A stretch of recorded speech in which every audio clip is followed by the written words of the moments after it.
Volunteers from all over the coastal bend in Texas are working in cities hit hard by Hurricane Harvey. 3 military veterans made the trip from Chicago to Texas to help with the cleanup efforts. Chris 6 reporter Chelsea Torres has the story. They drove 19 hours stuffed in their work truck, left their families for a week, all to help strangers affected by Harvey. These 3 veterans are from the Chicago area and work for a junk removal company called Junkvets. And they were shocked when they saw how bad the damage really was.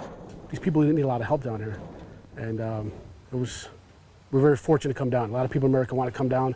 We had this opportunity to come down and do it, and we did. They came for a whole week, stopping in Houston first, then making their way down to Rockport. With military connections, these Junkvets had enough food, water, and supplies to pass out to other volunteers in the area. You come out, you ask them if they need a hand, if they need water, if they need supplies.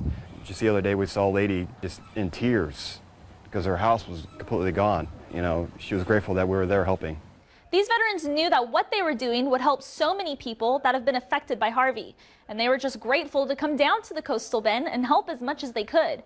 But what they didn't realize was how strong the hearts were of so many Texans.